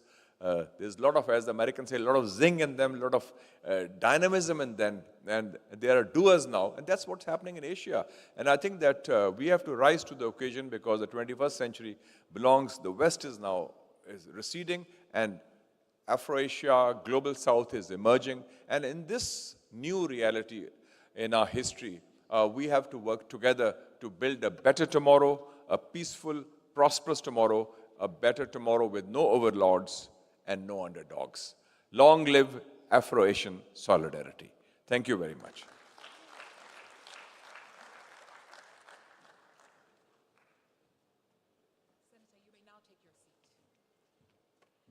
Senator has done well to be with us for quite a number of hours. Thank you very much for being the example that we should follow. Yeah, I must say that Anita has done a great job. I think, give me your CV, you deserve a promotion right now. And you should be in politics. Thank you, sir. Thank you, sir. Political financing done. Ladies and gentlemen, here we go, moving on to the conversation on a handbook on political party institutionalization in Africa. This presentation will be done by our dear friends at the UNDP. UNDP representative is here, and please, can you kindly give him a resounding round of applause? We are in the block that says Models That Move Politics, and this session is supposed to be showing us breakthrough models of political reform across the world. UNDP is up next.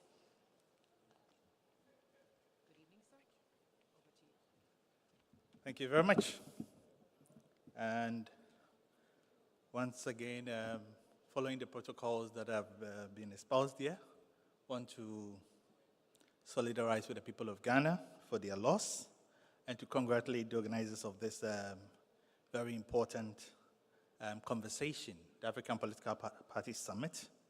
And this has come at such a time as this, where there are many, many questions being asked about Africa's democracy or democracy globally, and also the role of political parties.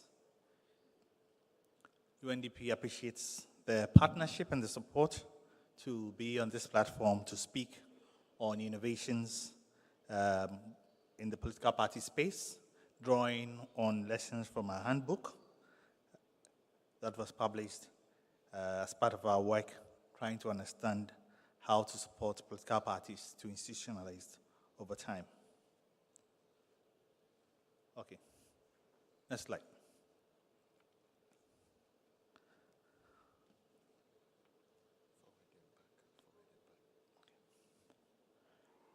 I think this particular quotation, it's very poignant for a time like this. And indeed, the basic idea here is that the problem of governance cannot be addressed if governance at the level of political parties is left out of the discussion. And indeed, I think this is at the heart of all the conversations that we've had over the past 2 days. I've not had the opportunity of being every one of them, but the summary I get is that this is really at the core of the issue. After all, as the quotation says, it is the leaders of political parties who, after the elections, become the leaders of key institutions. So how can one deplore deficits in governance at the national level while tolerating them at the level of political parties? This is at the heart of the conversation that we need to have, and that is why it's important we address some of these challenges.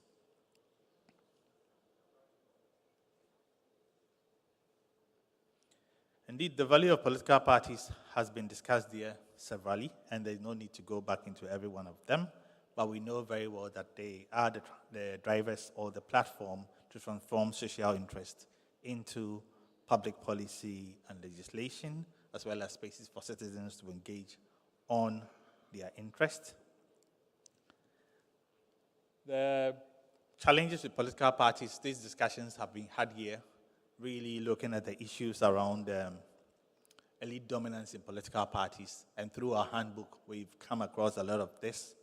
And the fact that as a part of the panel is discussed, really more like fan clubs for old schools and a few other groups, mainly the issues about the lack of transparency and accountability around political financing, as well as the internal processes of political parties, which we looked at in putting together this handbook. And I wouldn't want to waste a lot of time, but go straight to the handbook.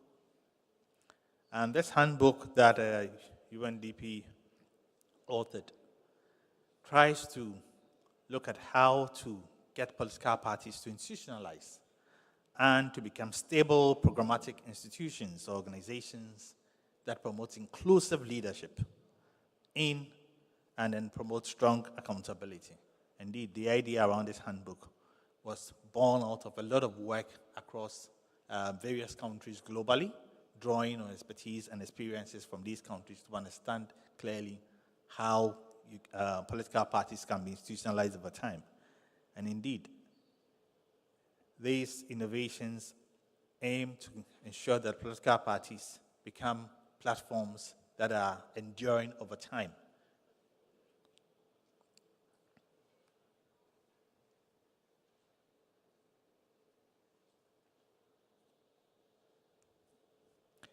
From the handbook, mainly part of the discussions or the things we point to is the fact that there's a need, part of the innovative models is to look at creating multi-party dialogues. And we have several examples where we've used multi-party dialogues to promote cross-party dialogues and to build consensus at national levels, as well as also drive electoral reforms. We've seen this, we've done this in Guatemala, we've done this in Benin, Lesotho, among others.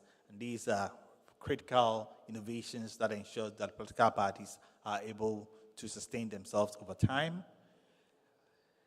Designing very youth-focused engagements in Nicaragua, we've been able to support youth forums and leadership training to modernize internal party structures and promote inclusive participation. As part of the panel, part of the comments that came in the conversation, there were concerns about how young people are often left out of the conversation and also outfinanced in political processes. So designing ways or innovating ways around we promote youth engagement, as we saw in Nicaragua, was a good way of ensuring that youth are active in the conversation. They also use their platforms to promote leadership. And indeed, I'll go further to show classic example of what we do in Ghana and getting young people to be part of this space. Again, using gender equity in political parties. Whilst most of the time we promote gender equity at the national level, political parties as structures within the state or as instruments by which leadership emerges have also become pathways by which we can get these gender equity fought. Indeed, affirmative action bills, quota systems promoted, etc., need to push these things, not just at the level of the national institutions or the central institutions, but also within parties. And classic examples we can talk of in Kazakhstan and Sudan, among others, where we saw some of these.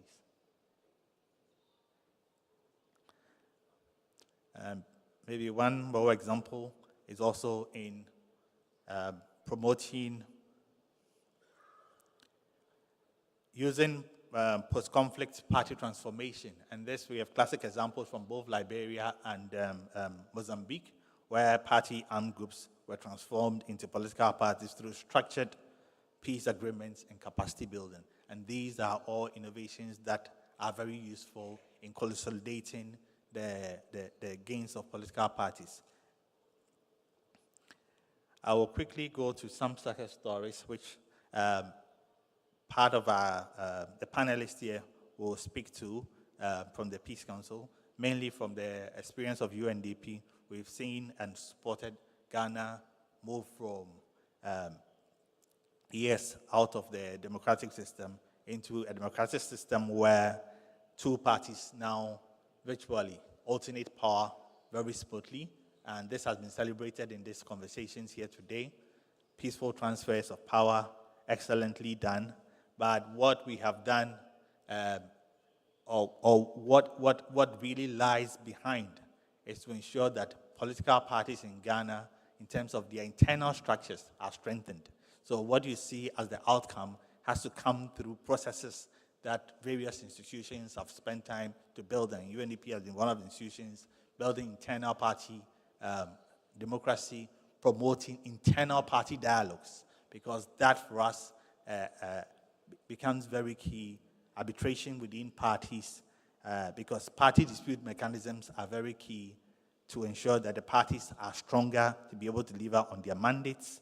We have supported through the Peace Councils, among others, very practical ways of bringing parties together through the peace pacts, among others. These are signed across political parties to ensure that these institutions believe in the peaceful transfer of power and also using peaceful means as structures to engage. Classic examples also can be drawn from the models we had in Senegal, where UNDP has supported multi-party democracy in Senegal, not just at the level of the political parties, but through direct support to civil society organizations, ensuring that there is party accountability and resilience across institutions. There are classic examples also from the post-apartheid South Africa, where there's been coalition building, inclusive leadership, among others. We don't have a lot of time, but I'm going to show you something very, very interesting. And in the past, I think 2 to 3 years, we've all been aware of the unconstitutional changes in power that has taken place, or that has been experienced in quite a number of African countries, concerns about coups, among others. And one of the ways by which we've tried to address some of these issues is to deal with what we'll call the African Facility to Support Inclusive Transitions, among others. And these facilities we've deliberately designed as means of building, one, the leadership of parties into government. Classic example in Ghana in April 2025, for instance, when the new government came, UNDP supported what we call the Executive Leadership Retreat, where the entire government brought through direct leadership engagements, going through the difficulties and understanding the uncertainties and ambiguities that the world faces currently, which is useful to shape their mindset about leadership. These, for us, are ways by which institutions are made aware of some of these changes and then sort of build the parties to be able to take over seamlessly. Again, through support to parties, we're doing what we call the youth cafes, and youth cafes are ways by which young people can engage the state directly, can engage their political parties directly, and are spaces for dialogue within political parties. Again, they are direct engagements to women in parliament. And as our colleague said, women in parliament, our women are very key actors in the political party spaces, and supporting them and ensuring that they are active in the processes are very, very key. So these are very classic examples of innovations that parties can take forward in ensuring that they really build themselves to innovate in very, very difficult times as the headwinds continue to soar around democracy and party systems. I think largely these are a few of the conversations we're going to have, but my takeaways from here, mainly the need to strengthen internal party democracy, pushing transformative leadership selection and membership participation, policy development, ensuring ideological clarity among political parties, focusing on evidence-based platforms, really, really key, electoral engagement, ensuring that there are fair candidate selections, and sticking to campaign ethics, and indeed all the conversations we've had here about campaign financing, among others, the need to focus on campaign ethics, and also largely the final point I'm making here is on social linkages, ensuring that there's engagement with civil society and direct community outreach. Thank you.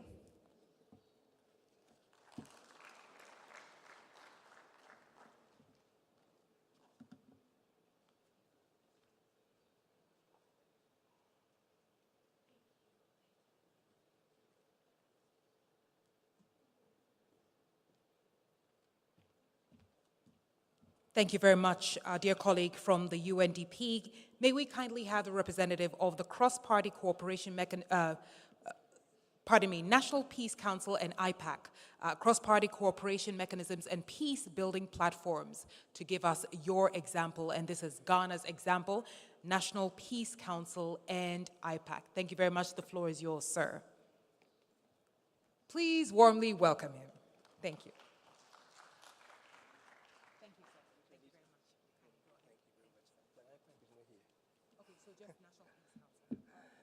All right, so good evening.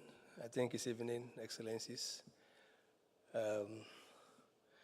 It is a pleasure joining you. We wanted to come yesterday, but it couldn't work out. So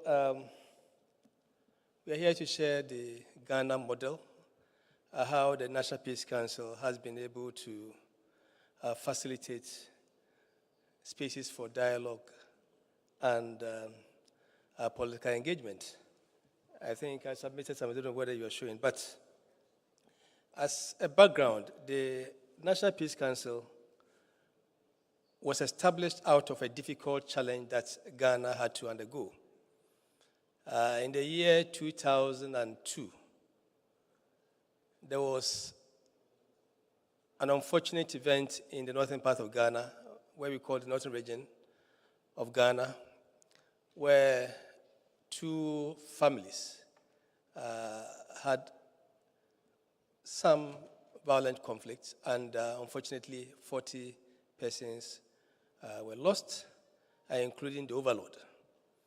So out of that experience, government thought of coming up with a model that could respond to conflict situations from time to time. I think we can roll it on. Please continue for us. So the government decided to outsource the way of responding to our conflicts to important existing institutions that are tested and that were able to help navigate in conflict that were community-based. Okay. So, I think this is quickly.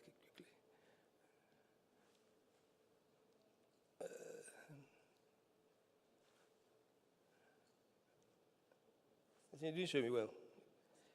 Okay, good. So, the Peace Council was born out of that difficult situation that we encountered in the northern part of Ghana. What happened was that the Catholic Bishops' Conference was already doing something. The Catholics also established something they called the Center for Conflict Transformation. I think somebody, you have to help me because I'm still not able to. Where the ICT people, please help me, okay? So, government was able to galvanize support from existing structures, the Center for Conflict Transformation, the Catholic Bishops' Conference, the West African Network for Peace Building, and was able to put together a framework. Okay, good. Thank you very much. Sorry. So, was able to develop a framework for responding to conflicts in our time. So, somewhere in 2004, government, through the efforts that were already ongoing, established what became known as the Northern Regional Peace Advisory Committee. Let me show quickly. So, government put together the Northern Regional Peace Advisory Committee, which became known as the NOPAC.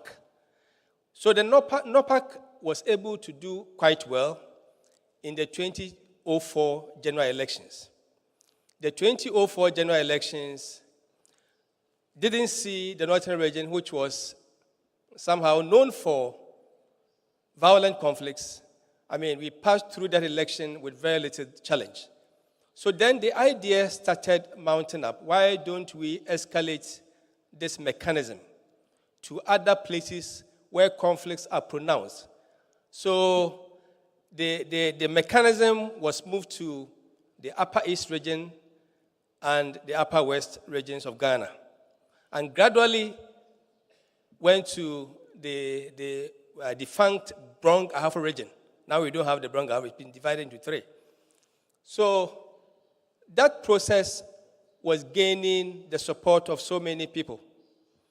So somewhere in 2006, the government officially declared the Architecture for Peace established. So there was a fiat by the Minister for Interior at the time that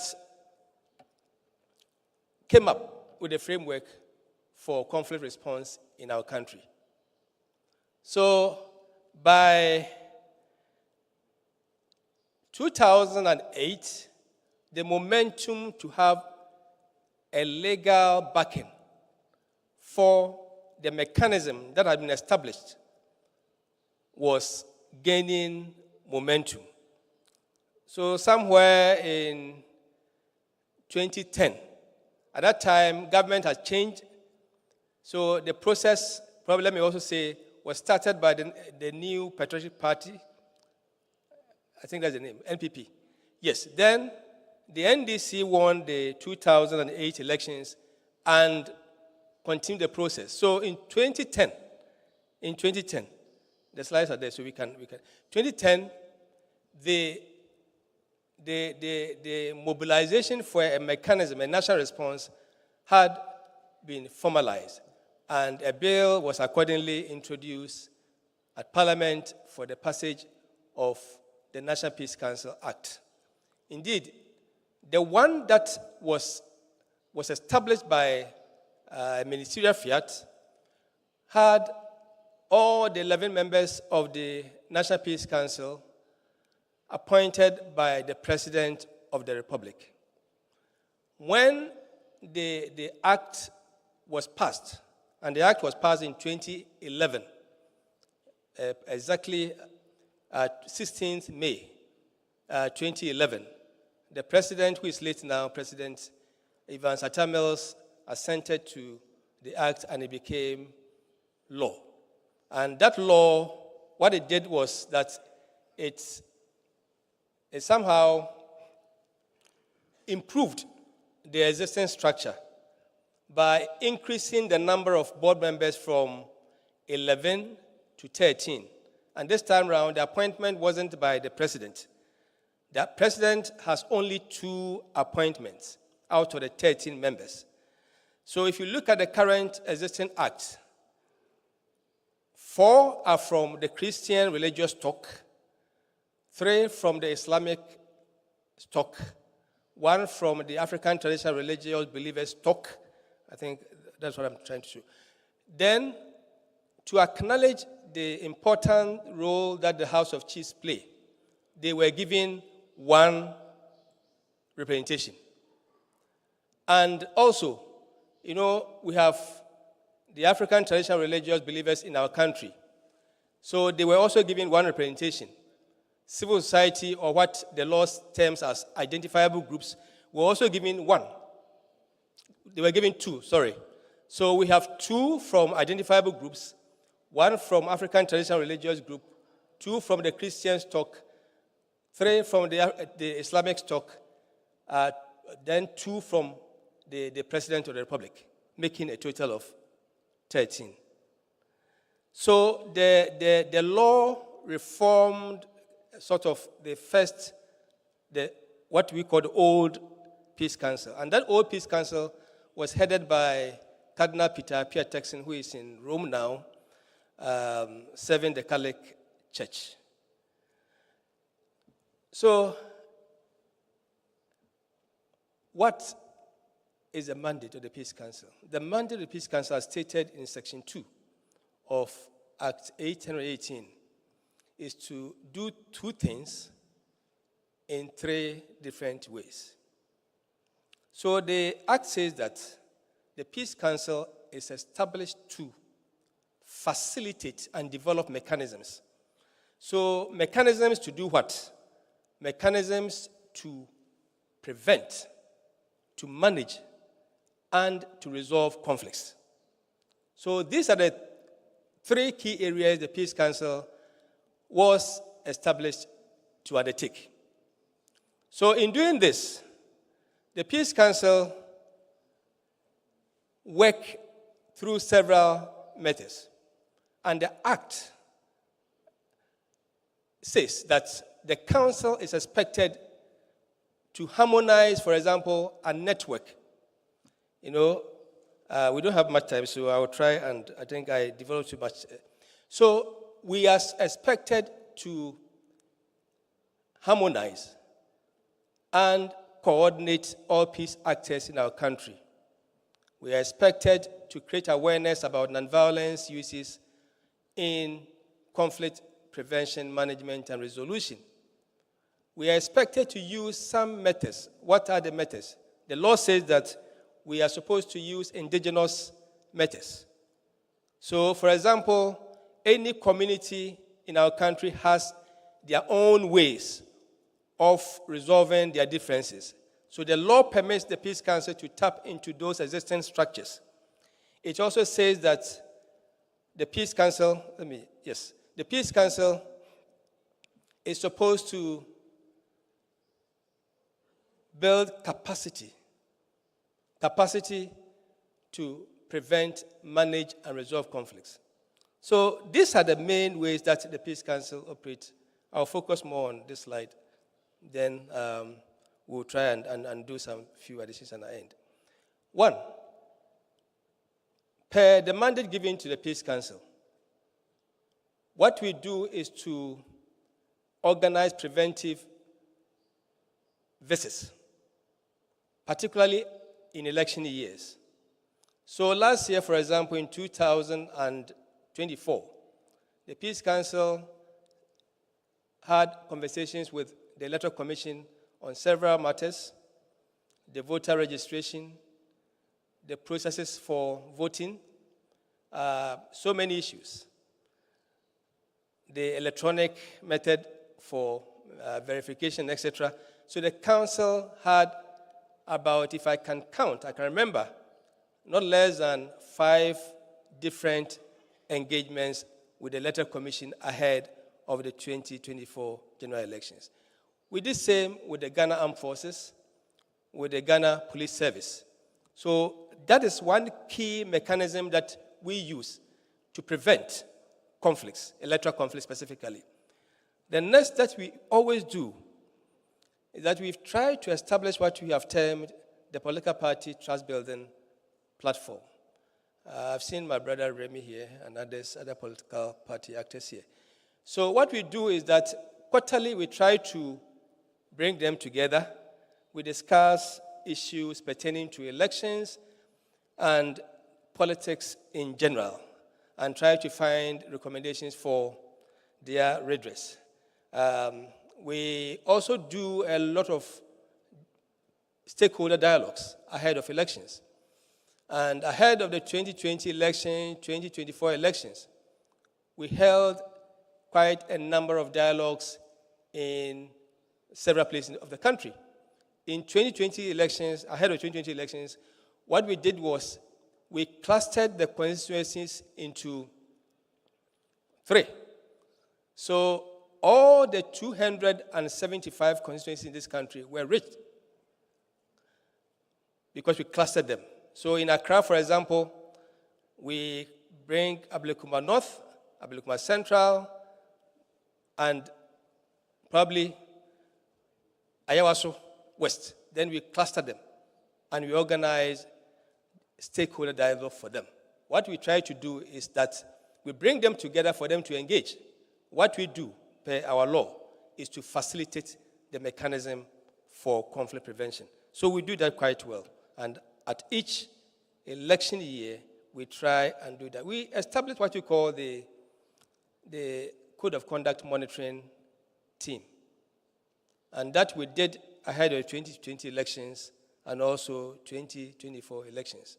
We have developed, to guide political parties in our country, Code of Conduct. So the Code of Conduct ahead of elections, we set up that committee to peer review, to check, to be like a self-check mechanism. So that is what we have been doing, and we think is working very well. The last time the group was supported by the USAID, and we did quite well. We believe it contributed a lot to the outcomes that we all witnessed. We also do what we call the election situation room. We set up the election situation room just some few days ahead of elections. And that is supposed to collect data, what we would term early warning signs. We would give them to analysts to analyze them, and finally to decision makers if there are merits for them to be acted upon. What we've also done, which has received quite good commendation, and I see Dr. Akwete here, we have been organized together with Institute for Democratic Governance, what has become known as the Peace Pact.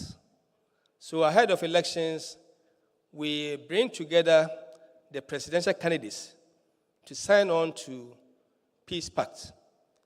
The Peace Pact is not backed by law, but we believe there is a moral persuasion that somehow compel presidential candidates and their parties to abide by what they sign on to.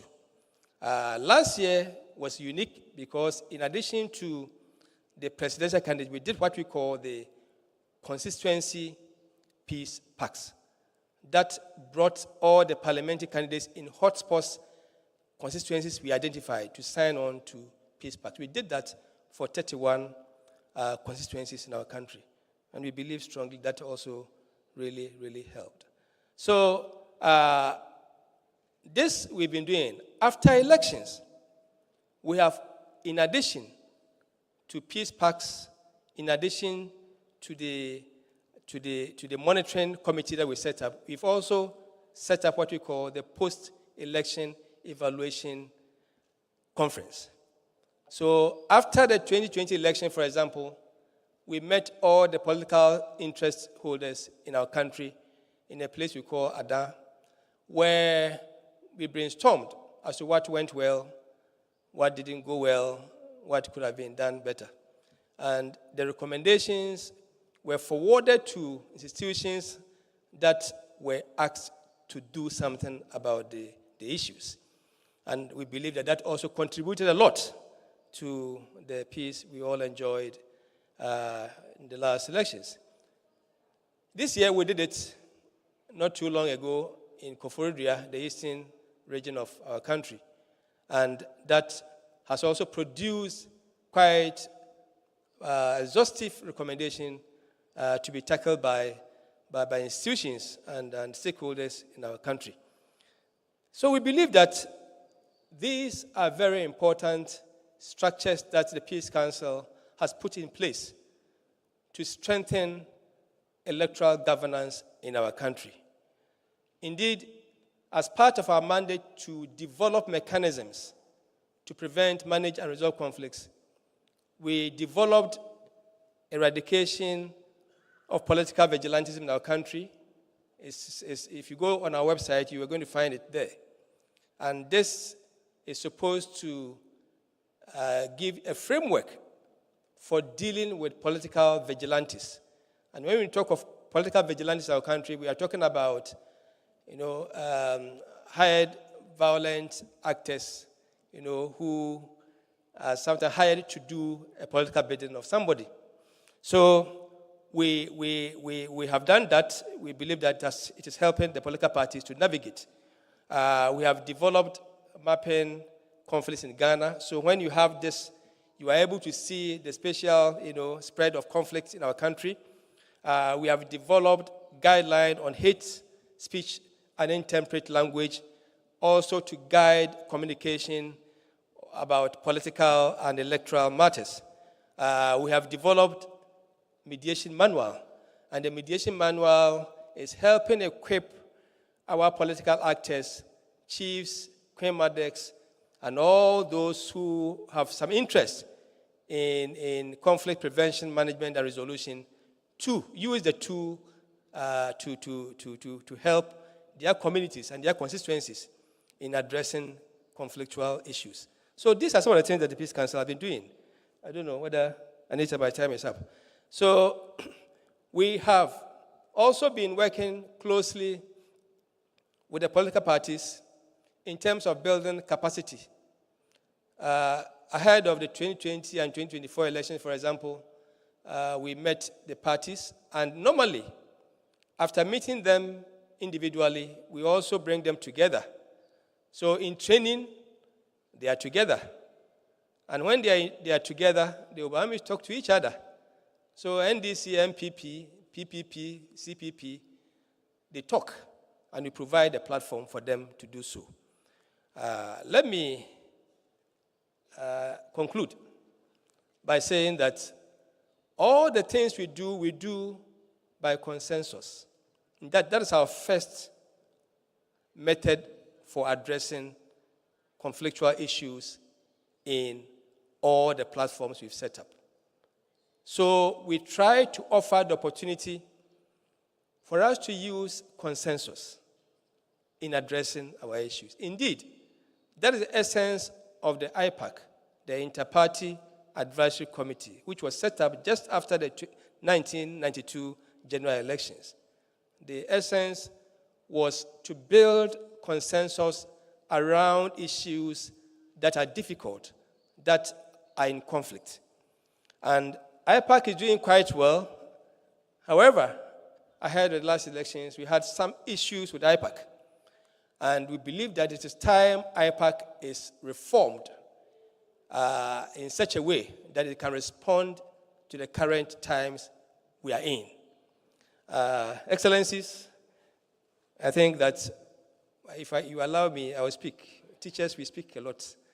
Thank you very much.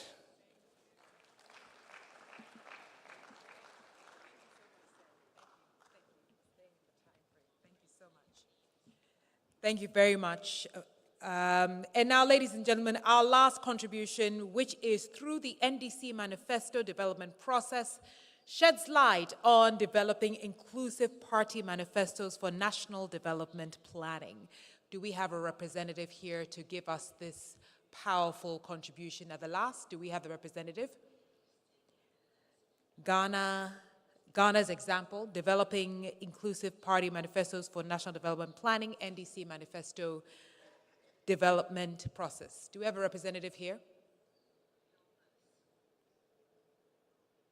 Okay, no problem at all. Ladies and gentlemen, that essentially means we've come to the end of day 2 of our African Political Parties Summit 2025.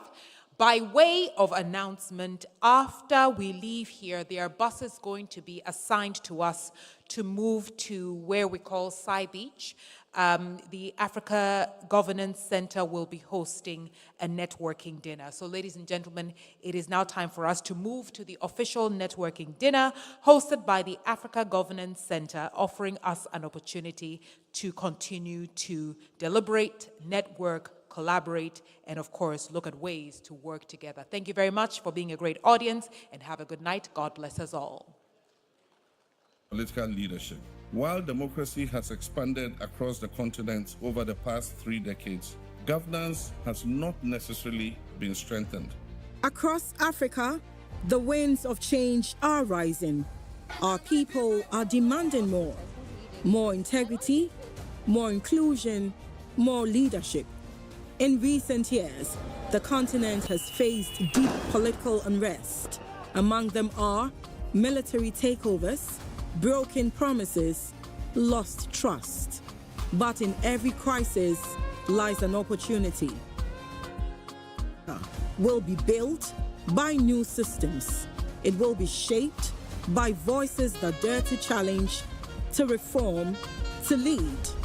Welcome to the African Political Party Summit 2025, a bold gathering of political leaders, party reformers, youth visionaries, and governance experts from across the continent.